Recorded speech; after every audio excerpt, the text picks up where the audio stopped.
회장님, 당장 도망치세요. 명동 백화점 귀금속 매장에서 15년 경력의 베테랑 직원 박미경의 절박한 경고가 울려 퍼집니다. 박성호 회장의 예비 며느리 이소영이 반지를 고르던 바로 그 순간이었죠. 작년에 이 매장에서 수천만 원짜리 보석을 가짜로 바꿔치기한 바로 그 고객입니다. 박미경의 충격적인 폭로와 화장실에서 우연히 엿들은 이소영의 전화통화는 모든 것이 거짓이었음을 보여주었습니다.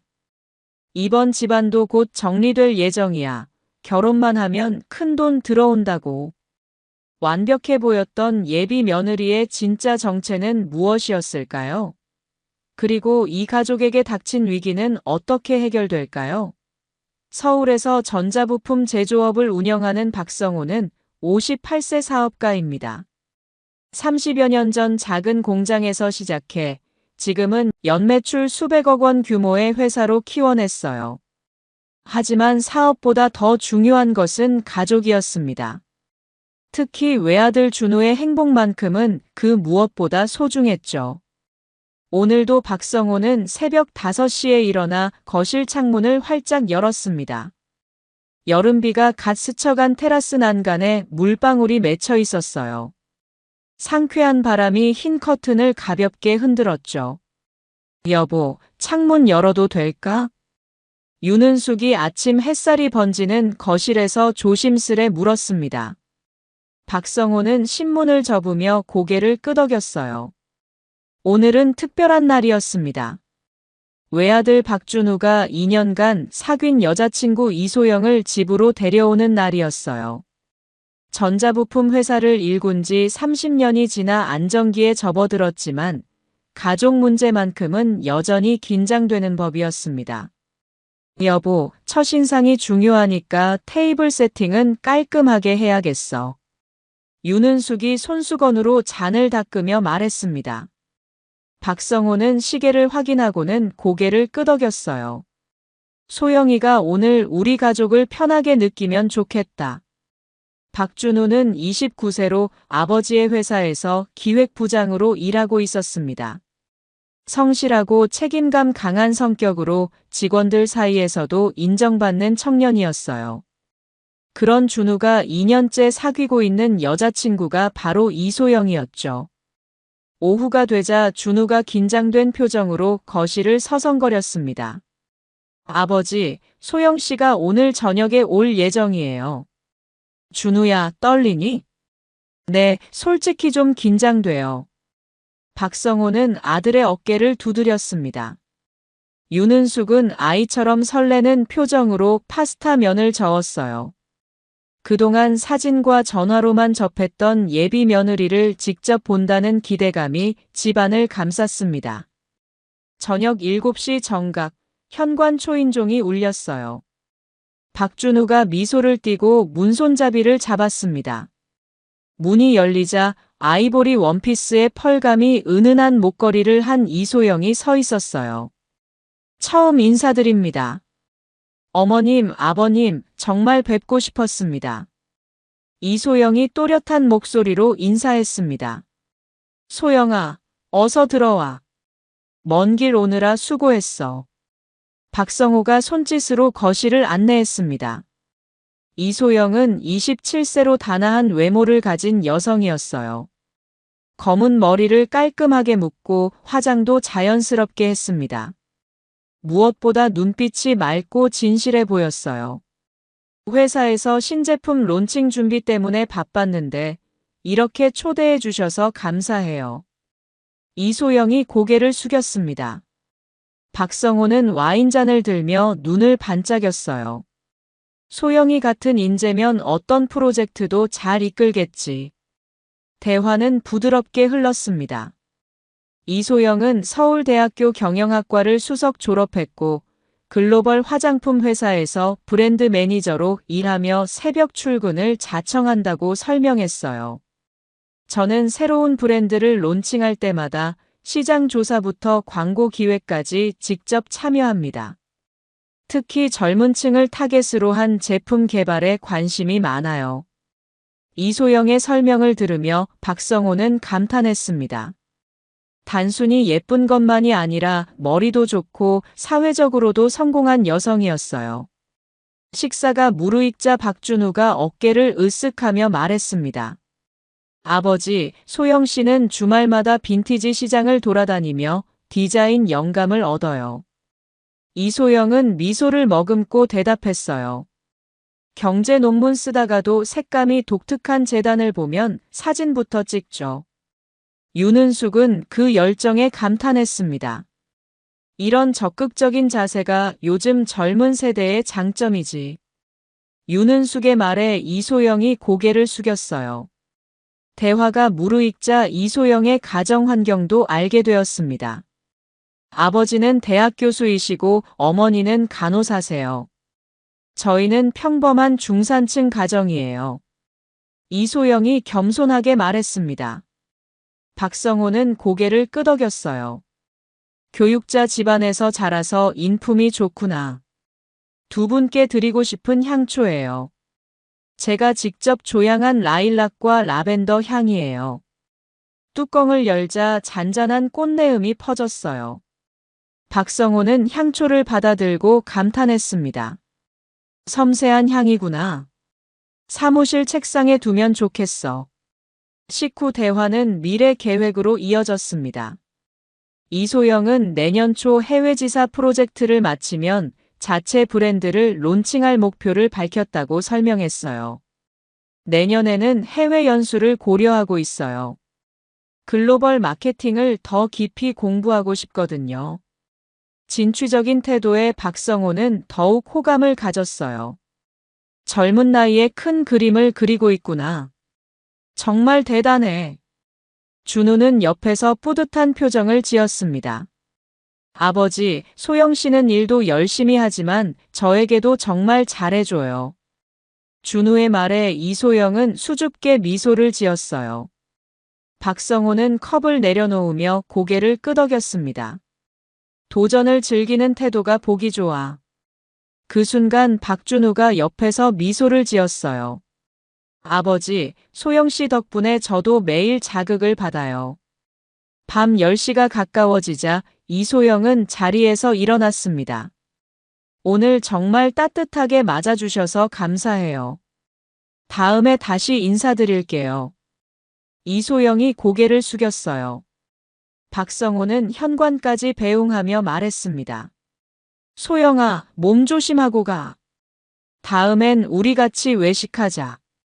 문이 닫히자 거실에는 여운이 남았습니다. 윤은숙이 다과 접시를 정리하며 속삭였습니다. 여보, 소영이가 참 반듯하네. 박성호는 고개를 끄덕였어요. 맞아, 매너, 경력, 목표까지. 이 정도면 걱정 없겠지. 박성호의 눈가에는 만족감이 번졌습니다. 이렇게 완벽에 가까운 첫 만남은 가족에게 깊은 인상을 남겼어요. 회장님, 약속대로 오후 2시에 명동 백화점 앞에서 뵙겠습니다. 이소영의 문자 메시지가 진동음과 함께 도착하자 박성호는 스마트폰을 내려다보았습니다. 시간 약속까지 정확하구나. 박성호가 중얼거렸어요. 박성호는 예약해둔 블랙 세단에 올라타 백화점으로 향했습니다. 운전대 위로 햇살이 반사되어 유리창에 춤을 추듯 흔들렸어요. 명동 백화점 정문은 토요일 쇼핑객들로 붐볐습니다. 젊은 커플들과 가족 단위 쇼핑객들이 분주히 오가는 모습이 활기찼어요. 박성호는 기사 박중호에게 지시했습니다. 주차장에서 기다려. 로비로 들어서자 서늘한 에어컨 바람이 땀을 식혔어요. 대리석 바닥에 발걸음 소리가 경쾌하게 울렸습니다. 백화점 층별 안내판 앞에서 박준우와 이소영이 반갑게 손을 흔들었어요. 목적지는 3층 귀금속 코너였습니다. 에스컬레이터를 올라가며 박성호는 이소영의 세련된 패션 감각을 다시 한번 확인했어요. 네이비 블레이저에 화이트 블라우스, 그리고 진주 귀걸이까지. 어디 하나 흠잡을 데가 없었습니다. 은은한 조명 아래 쇼케이스마다 보석이 반짝였어요. 다이아몬드, 루비, 사파이어가 진열된 쇼케이스가 일렬로 늘어서 있었습니다. 접객 담당 박미경이 반듯하게 서서 인사를 했어요. 어서 오십시오. 어떤 반지를 찾으십니까? 박미경의 목소리가 낮고도 또렷했습니다. 박미경은 45세로 이 매장에서 15년간 근무한 베테랑 직원이었어요. 고객 응대에 능숙하고 보석에 대한 전문 지식도 풍부했습니다. 약혼 반지로 다이아몬드를 보고 싶은데. 박성호가 말하자 박미경이 쇼케이스를 열었어요. 이소영은 사파이어 세팅을 가리키며 말했습니다. 이 디자인이 클래식하면서도 현대적이네요. 박미경은 망설임 없이 쇼케이스를 열어 보석을 꺼냈습니다. 박성호가 길게 눈길을 주는 동안 이상한 일이 일어났어요. 박미경의 표정이 점점 굳어지기 시작했습니다. 처음에는 미묘했지만 시간이 지날수록 분명해졌어요. 박미경은 순간적으로 눈썹을 좁혔지만 이내 평정심을 되찾으려 애썼습니다. 이소영은 반지를 손가락에 끼웠어요. 작은 소리와 함께 반지가 정렬되었습니다. 이 반지는 2캐럿이고 가격은 8천만 원입니다. 박미경이 설명하는 동안에도 시선은 이소영에게서 떠나지 않았어요. 마치 어디선가 본 적이 있는 듯한 표정이었습니다. 이소영은 거울에 손가락을 비추며 탄성을 냈어요. 광택이 고급스럽네요. 박성호는 반지의 품질을 꼼꼼히 살펴봤습니다. 다이아몬드 등급은 어떻게 되나? VVS1 등급으로 최고급입니다. 박미경의 답변은 정확했지만 목소리에 약간의 떨림이 있었어요.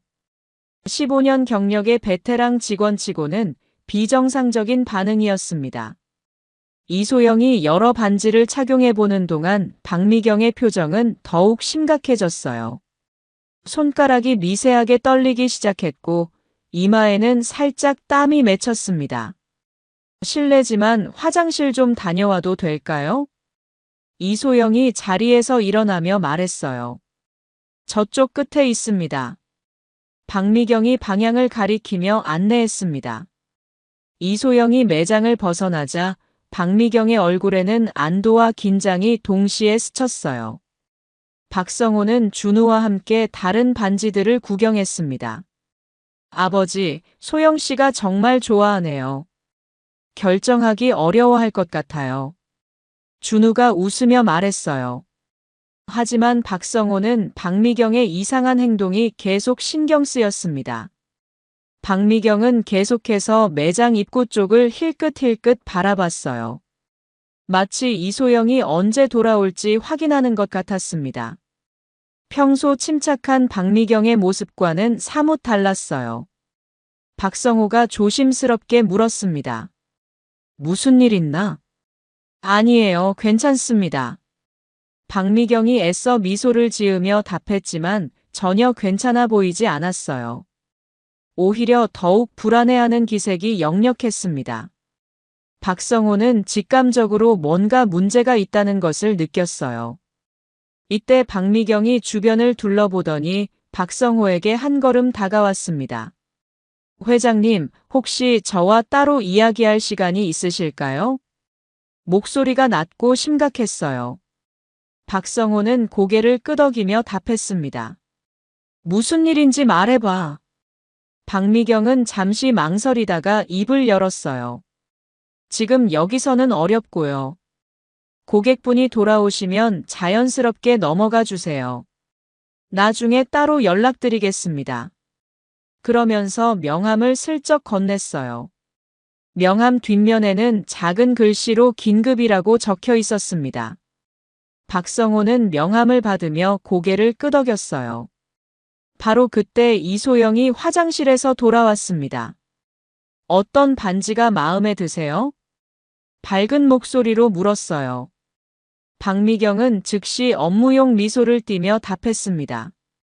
여러 가지 준비해놨습니다. 하지만 박성호는 그 미소가 억지스럽다는 것을 알 수 있었어요. 이소영은 다시 반지들을 구경하기 시작했습니다. 준우 씨, 이것과 저것 중에 어떤 게 더 예뻐요? 행복한 예비 신부의 모습이었어요. 하지만 박성호의 마음에는 작은 의구심이 싹트기 시작했습니다. 오늘은 구경만 하고 다음에 다시 와서 결정하는 게 어떨까? 박성호가 제안했습니다. 이소영은 약간 아쉬워하며 답했어요. 네, 좋아요. 신중하게 골라야죠. 하지만 박성호의 제안은 신중함보다는 불안감 때문이었습니다. 매장을 나오면서 박성호는 박미경과 눈을 마주쳤어요. 박미경이 작게 고개를 끄덕이는 것을 보고 박성호는 반드시 연락하겠다고 다짐했습니다. 주차장으로 향하는 길에 이소영은 신이 나서 이야기했습니다. 반지들이 정말 예뻤어요. 결정장애가 올 것 같아요. 하지만 박성호의 마음은 전혀 가볍지 않았어요. 박미경의 이상한 행동이 계속 머릿속을 맴돌았습니다. 뭔가 중요한 일이 있을 것 같은 예감이 들었어요. 회장님, 정말 급한 일이에요. 박미경의 목소리가 전화기 너머로 떨리며 들려왔습니다. 백화점에서 돌아온 지 1시간도 안 된 시점이었어요. 박성호는 서재에서 전화를 받으며 차분히 말했습니다. 무슨 일인지 차근차근 말해봐. 회장님, 지금 당장 만나서 이야기해야 할 것 같습니다. 전화로는 설명하기 어려워요. 박미경의 목소리에서 절박함이 묻어났어요. 박성호는 시계를 확인하며 물었습니다. 어디서 만날까? 백화점 근처 카페는 어떨까요? 1시간 뒤에요. 박성호는 준우에게 말했습니다. 잠깐 볼 일이 있어서 나갔다 올게. 박성호는 집을 나섰어요. 마음속으로는 불안감이 커져가고 있었습니다. 박미경의 표정과 행동이 범상치 않았거든요. 15년 경력의 베테랑이 저렇게 당황할 만한 일이 뭘까 궁금했습니다. 약속 장소인 카페에 도착하자 박미경이 이미 구석진 자리에 앉아 기다리고 있었어요. 평소보다 훨씬 심각한 표정이었습니다. 회장님, 와주셔서 감사해요. 정말 중요한 이야기예요. 박미경이 일어서며 인사했어요. 박성호가 자리에 앉자 박미경은 주변을 둘러보며 낮은 목소리로 말하기 시작했습니다.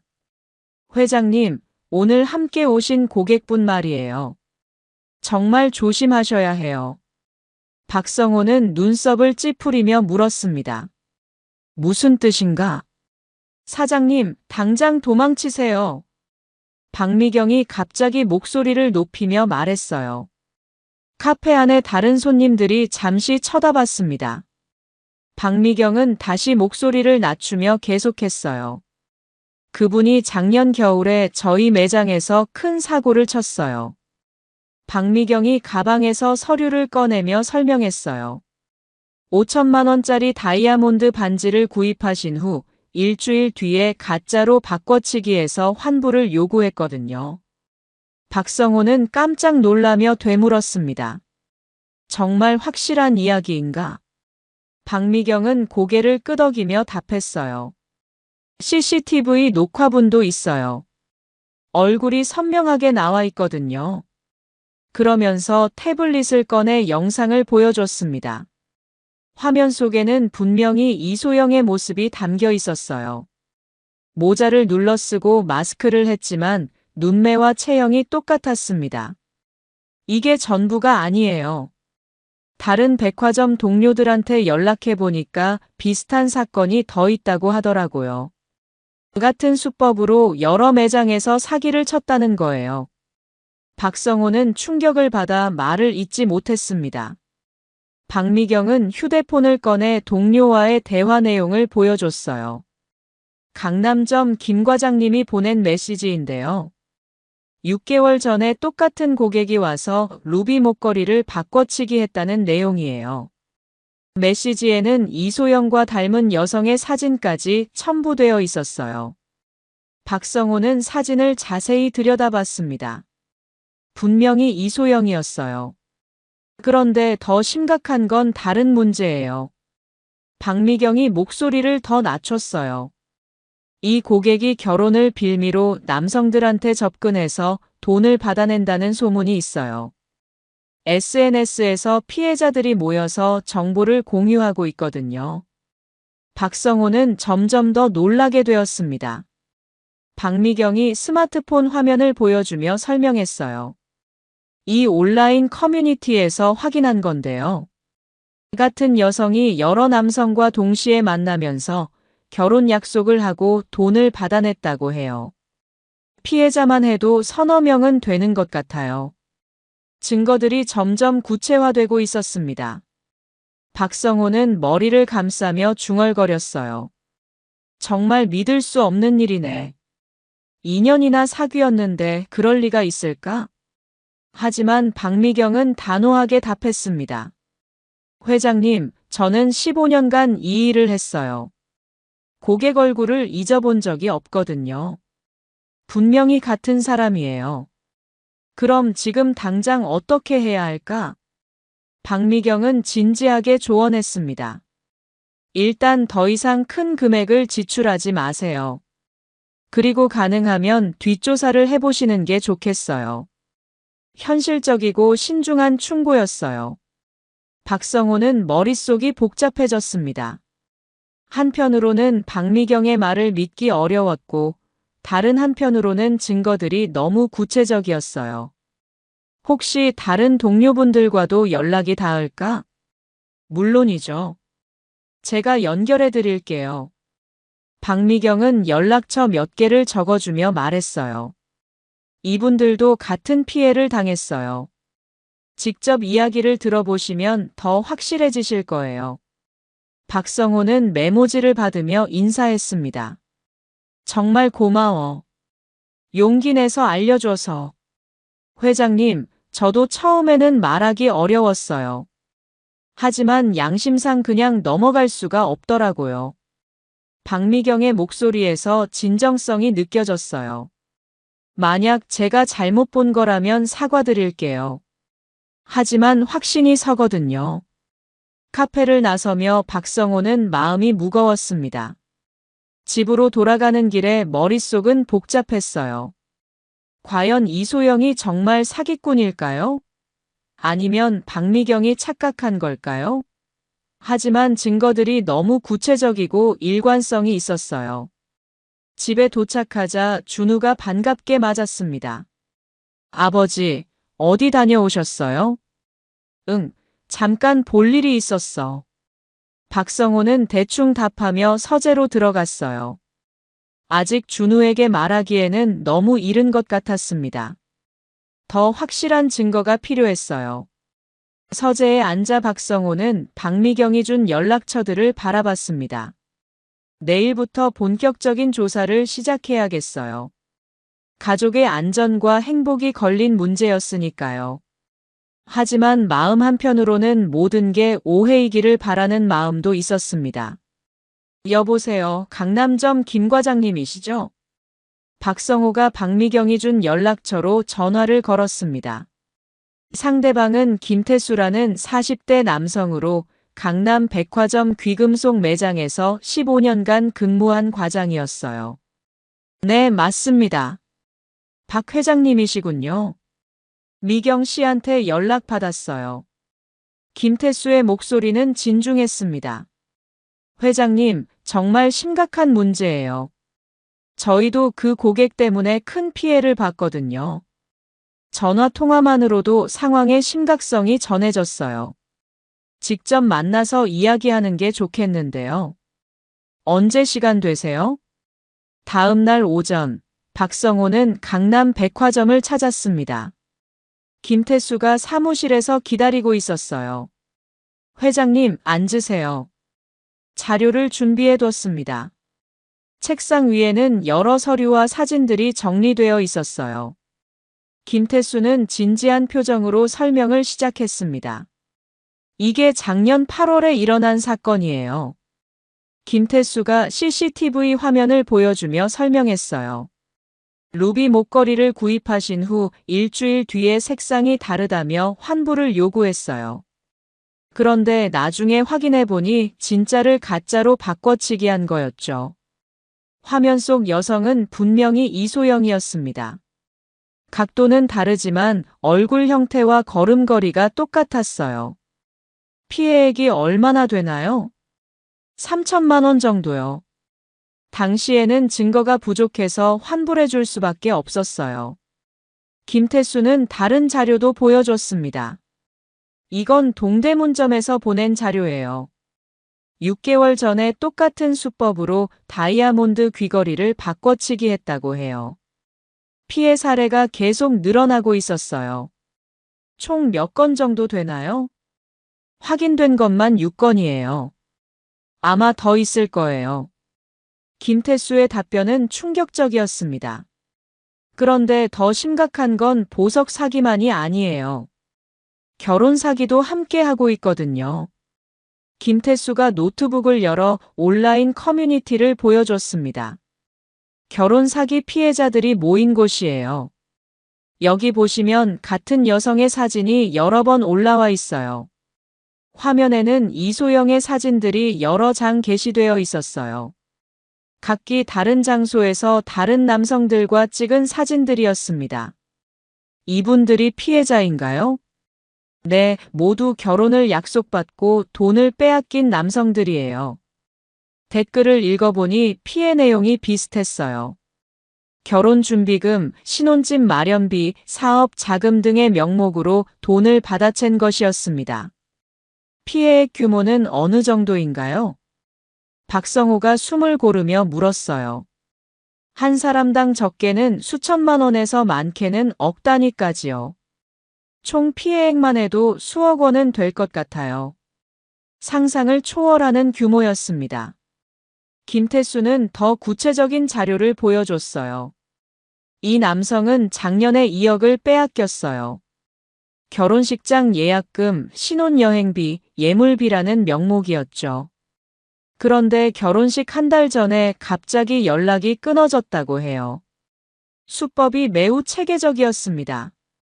그럼 경찰에는 신고했나요?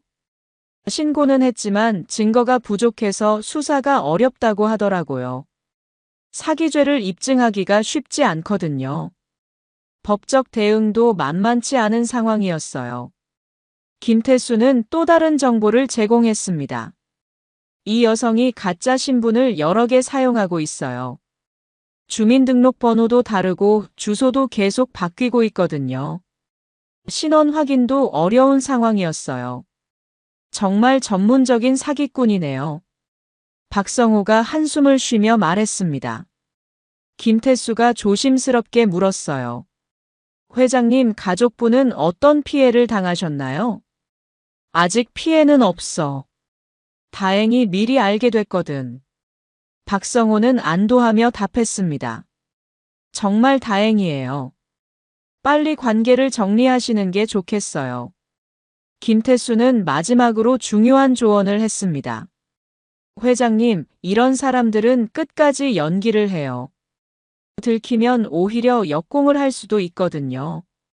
조심하셔야 해요. 경험에서 우러나온 충고였습니다.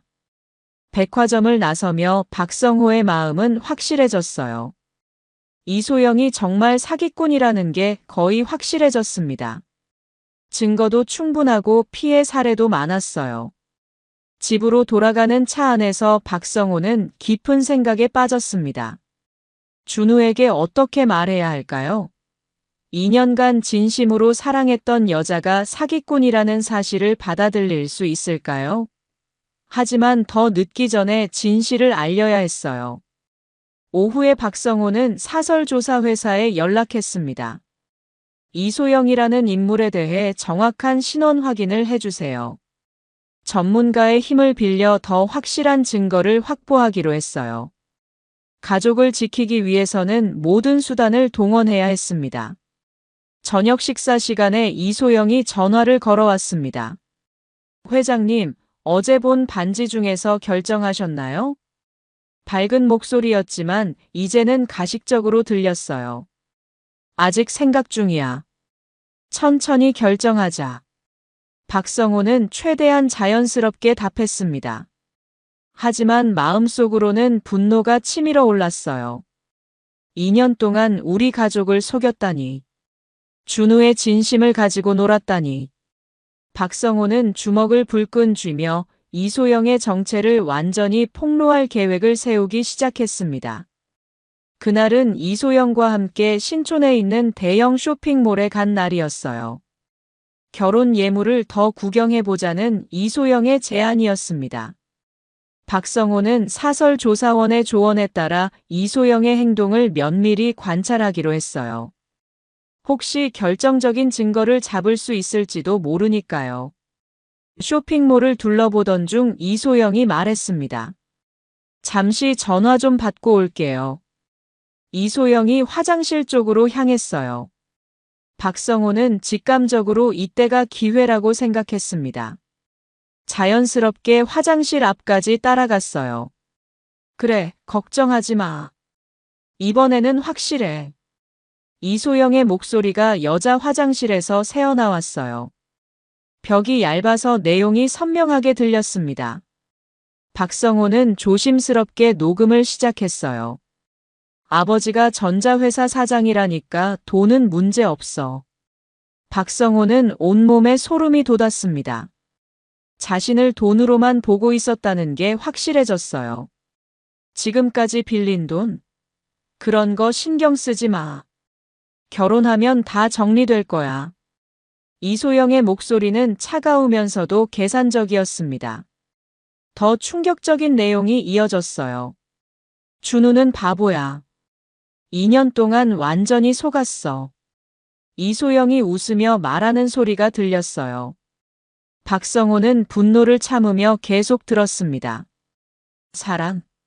그런 거 없어. 그냥 돈만 뜯어내면 되는 거지. 민수야, 너도 알잖아. 나 이런 일 여러 번 했어. 이번이 마지막이야. 이 집에서 큰돈 받으면 해외로 튀어버릴 거야. 완전히 계획적인 범죄였던 것입니다. 결혼식은 올려야지. 그래야 축의금도 받고 예물도 받고. 이소영의 목소리에는 전혀 양심의 가책이 느껴지지 않았어요. 식 올리자마자 바로 이혼해버릴 거야. 위자료까지 받으면 완벽하지. 박성호는 더 이상 들을 수 없어서 화장실을 나왔습니다. 손이 부들부들 떨렸어요. 2년 동안 우리 가족이 완전히 속았구나. 준우의 진심이 이렇게 짓밟혔구나. 분노와 배신감이 동시에 밀려왔습니다. 몇 분 후 이소영이 밝은 표정으로 나타났습니다. 회장님, 기다리게 해서 죄송해요. 급한 업무 전화였어요. 여전히 완벽한 연기였어요. 하지만 이제 박성호에게는 모든 게 가짜로 보였습니다. 그래, 업무가 바쁘겠지. 박성호도 연기를 했습니다. 아직 때가 아니었어요. 더 확실한 증거를 모아야 했습니다. 오늘은 여기서 마무리하고 집으로 가자. 네, 좋아요. 집으로 돌아가는 차 안에서 이소영은 계속 수다를 떨었습니다. 회장님, 오늘 본 반지들 중에 어떤 게 마음에 드세요? 하지만 박성호는 한마디도 제대로 들리지 않았어요. 머릿속은 온통 화장실에서 들은 내용으로 가득했습니다. 집에 도착하자 준우가 반갑게 맞았습니다. 아버지, 소영씨, 어떻게 됐어요? 반지 결정하셨어요? 순진한 아들의 모습을 보니 마음이 더욱 아팠어요. 어떻게 이 사실을 말해야 할까요? 준우야, 아직 결정 안 했어. 신중하게 골라야지. 박성호는 최대한 평정심을 유지하려 했습니다. 이소영도 맞장구 쳤어요. 맞아요.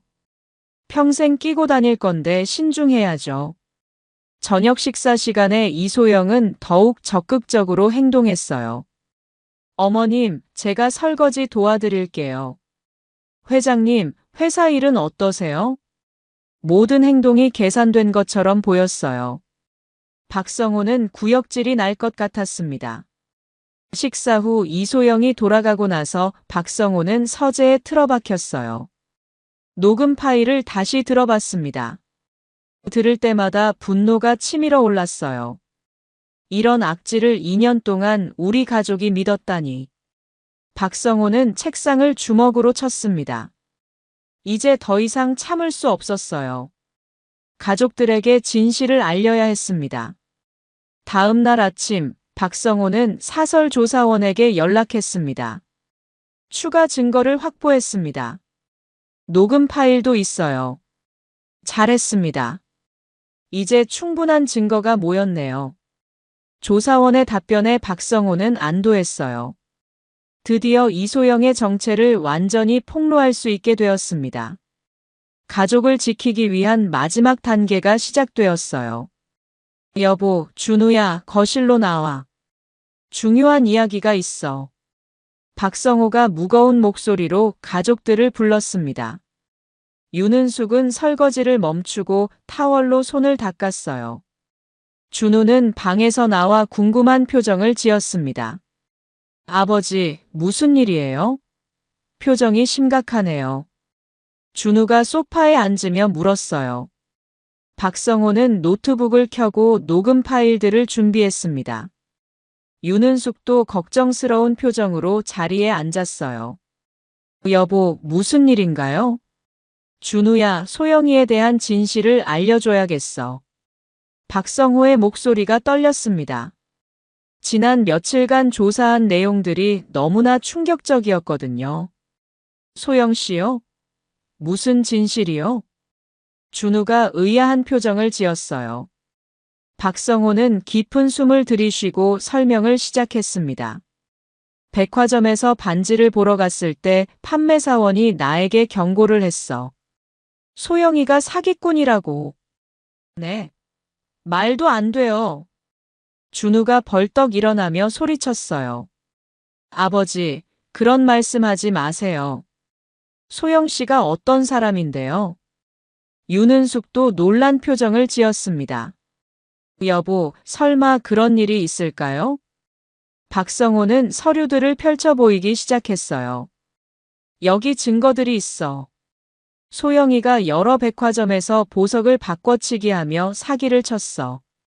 CCTV 화면을 보여주자 준우의 얼굴이 창백해졌습니다. 이게 정말 소영 씨예요? 믿을 수 없어요. 그리고 이건 더 충격적인 내용이야. 박성호가 녹음 파일을 재생했습니다. 이소영의 목소리가 스피커에서 흘러나왔어요. 이번 집안도 곧 정리될 예정이야. 결혼식만 올리면 큰돈 들어와. 준우는 두 손으로 머리를 감싸며 충격에 빠졌어요. 이게 정말 소영 씨 목소리예요? 저를 그렇게 생각하고 있었다고요? 더 충격적인 내용이 이어졌습니다. 준우는 바보야. 2년 동안 완전히 속았어. 윤은숙이 입을 막으며 소리쳤어요. 어머나, 이런 나쁜 사람이 다 있나? 준우는 눈물을 흘리기 시작했습니다. 아버지, 저는 정말 소영 씨를 사랑했어요. 2년 동안 진심이었는데. 박성호는 아들을 안아주며 위로했어요. 준우야, 내 잘못이 아니야. 우리 모두 속은 거야. 박성호는 더 많은 증거들을 보여줬습니다. 다른 피해자들의 증언, 온라인 커뮤니티의 제보들, 백화점 동료들의 확인 내용들이었어요. 소영이가 지금까지 6명의 남성을 속였고 총 피해액이 수억 원에 달해.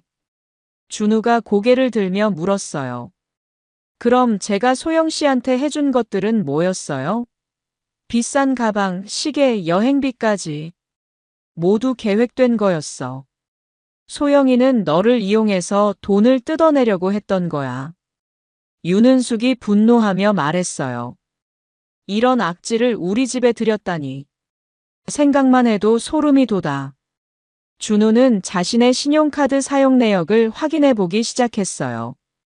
아버지, 소영 씨가 제 카드로 쇼핑한 것들이 정말 많아요. 이것도 다 계획이었던 거네요. 박성호가 고개를 끄덕였습니다. 그래, 모든 게 치밀하게 계획된 사기였어.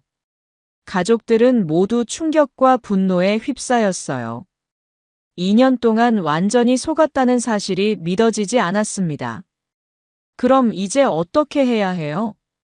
박성호는 단호하게 답했습니다. 당장 소영이와의 관계를 정리해야 해.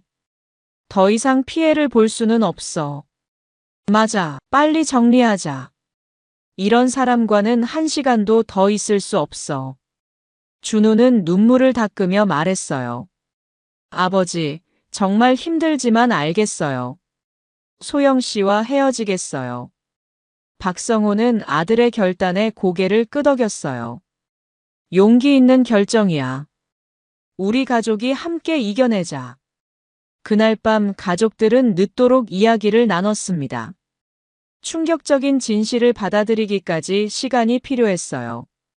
하지만 가족의 결속은 더욱 단단해졌습니다. 서로를 믿고 의지하며 이 위기를 극복하기로 다짐했어요. 내일 소영이에게 직접 말하겠어. 박성호의 결심은 확고했습니다. 더 이상 이소영의 사기를 방치할 수는 없었어요. 소영아, 우리 만나서 이야기해야 할 것 같아. 박성호가 이소영에게 전화를 걸었습니다. 목소리는 평소와 달리 차갑고 단호했어요. 회장님, 무슨 일이세요? 갑자기요? 이소영의 목소리에는 약간의 당황이 섞여 있었어요. 집으로 와, 중요한 이야기가 있어. 1시간 후, 이소영이 박성호 집에 도착했습니다. 평소와 달리 가족들의 분위기가 싸늘했어요. 거실에는 박성호, 윤은숙, 준우가 모두 앉아 있었습니다. 무슨 일인가요? 분위기가 이상해요. 이소영이 어색한 웃음을 지으며 물었어요. 박성호는 노트북을 열고 바로 본론으로 들어갔습니다. 소영아, 내 정체를 다 알았어. 박성호가 차가운 목소리로 말했어요. 이소영의 얼굴이 순간 굳어졌습니다. 무슨 말씀이세요? 여러 백화점에서 보석 바꿔치기 사기를 친 것, 다른 남자들과 동시에 만나며 결혼 사기를 친 것, 모든 걸 다 알고 있어. 박성호가 증거 자료들을 테이블 위에 펼쳐놓았어요. CCTV 화면들, 피해자들의 증언, 온라인 커뮤니티의 제보들이 쌓여 있었습니다. 이소영은 잠시 당황했지만 곧 태연한 척했어요. 회장님, 무슨 오해가 있으신 것 같은데요. 그럼 이것까지 오해냐? 박성호가 녹음 파일을 재생했습니다. 이소영의 목소리가 또렷하게 들렸어요. 이번 집안도 곧 정리될 예정이야. 결혼식만 올리면 큰돈 들어와. 이소영의 얼굴이 창백해졌습니다. 더 이상 변명할 여지가 없었어요. 준우는 바보야. 2년 동안 완전히 속았어. 이 부분이 재생되자 준우가 일어나며 소리쳤습니다. 소영 씨, 저를 정말 그렇게 생각했어요? 이소영은 잠시 말을 잇지 못했어요. 그러더니 갑자기 태도가 180도 바뀌었습니다. 그래, 맞아. 다 들켰네. 우아하고 세련된 모습은 온데간데 없고 거친 목소리로 소리쳤어요. 준우 씨도 완벽한 사람은 아니잖아요. 이소영이 공격적으로 말했습니다.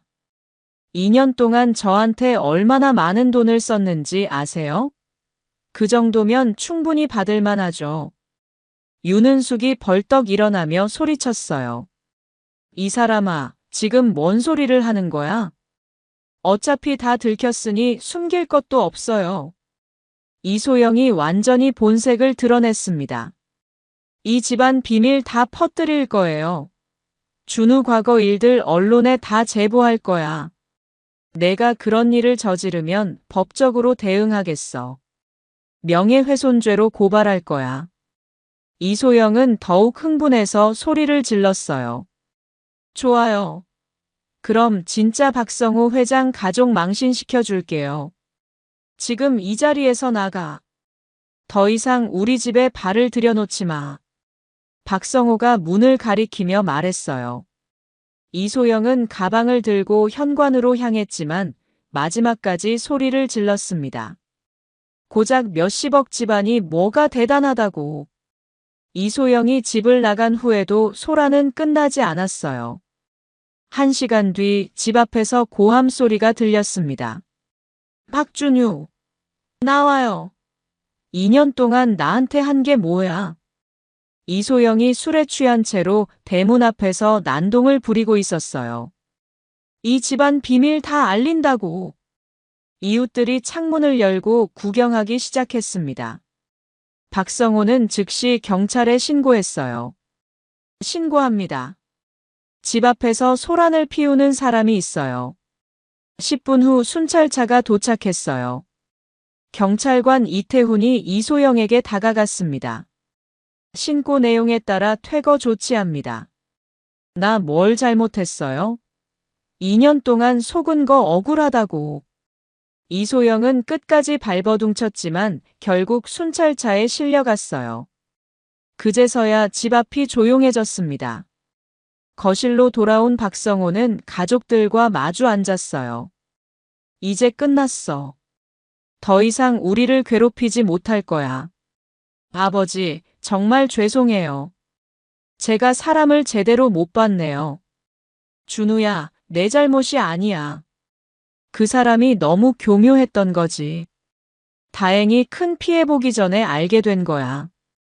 그날 밤 가족들은 서로를 의지하며 이 위기를 극복했어요. 비록 충격적인 일이었지만 가족의 결속은 더욱 강해졌습니다. 앞으로는 더욱 신중하게 사람을 판단하기로 다짐했어요.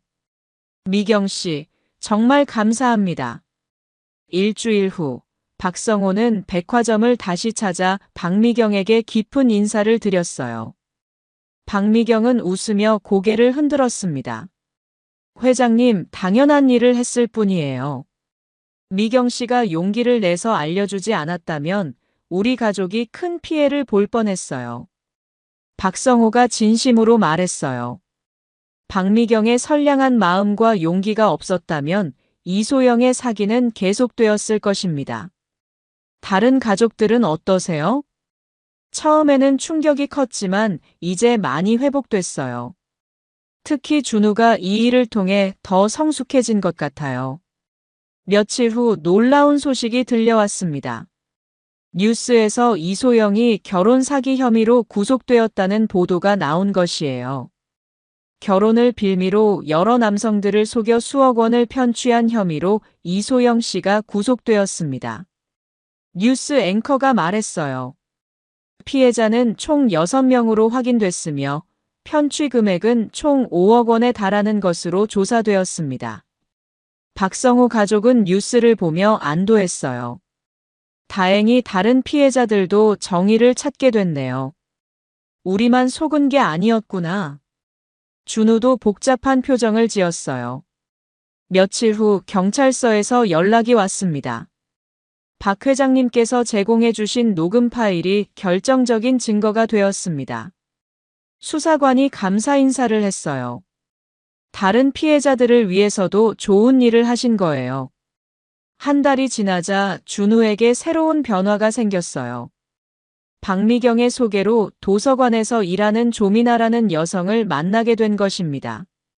아버지, 미나 씨를 소개받았어요.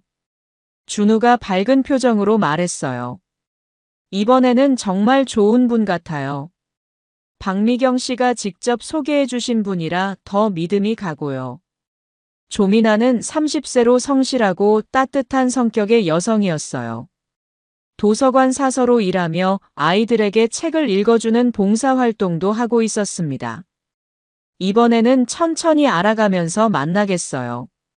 준우가 신중하게 말했어요. 이소영 사건을 통해 사람을 보는 안목이 생긴 것 같았습니다. 그래, 급할 것 없어. 진심은 시간이 지나야 알 수 있는 거야. 박성호가 조언했어요. 몇 개월 후 조미나를 집에 초대했을 때 가족들은 이소영과는 완전히 다른 진실함을 느낄 수 있었어요. 처음 뵙겠습니다. 준우 씨한테 이야기 많이 들었어요. 조미나의 인사는 자연스럽고 진심이 느껴졌습니다. 미나야, 편하게 해. 이미 가족이나 다름없어. 윤은숙이 따뜻하게 맞았어요. 식사 시간 내내 조미나는 허세나 가식 없이 자연스럽게 행동했습니다. 저는 평범한 집안에서 자랐어요. 아버지는 목수시고 어머니는 식당을 운영하세요. 솔직하고 담백한 모습이 이소영과는 정반대였어요. 도서관에서 아이들과 함께하는 시간이 정말 행복해요. 조미나의 눈빛에는 진정성이 있었습니다.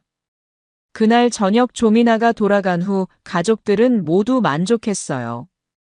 이번에는 정말 좋은 사람을 만났네. 미나 씨는 진짜 마음씨가 착해 보여. 윤은숙도 동의했습니다. 1년 후 준우와 조미나는 약혼을 발표했어요. 이번에는 모든 것이 자연스럽고 진실했습니다. 아버지, 이번에는 정말 확신해요. 미나 씨는 저를 있는 그대로 받아주는 사람이에요. 박성호는 아들의 성장을 느끼며 뿌듯했어요. 이소영 사건은 고통스러웠지만 준우를 더 성숙하게 만들어 주었습니다. 집으로 돌아가는 길에 박성호는 깊은 생각에 잠겼습니다. 이 모든 일을 겪으며 정말 많은 것을 배웠어요. 완벽해 보이는 스펙과 매너보다 진실한 마음이 얼마나 소중한지 깨달았습니다.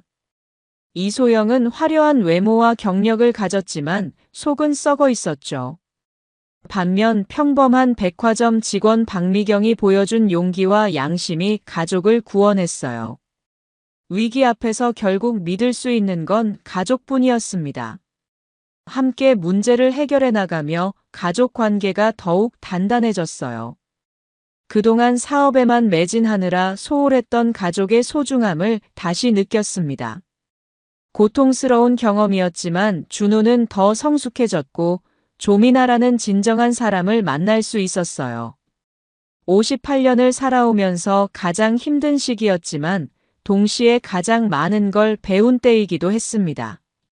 진정한 부는 돈이 아니라 믿을 수 있는 가족과 진실한 사람들과의 관계라는 걸 깨달으며 박성호는 앞으로 더 현명하게 살겠다고 다짐했습니다. 오늘 이야기 어떠셨나요? 구독과 좋아요는 잊지 마시고 소중한 댓글 하나가 정말 큰 힘이 됩니다. 시청해주셔서 진심으로 감사드립니다.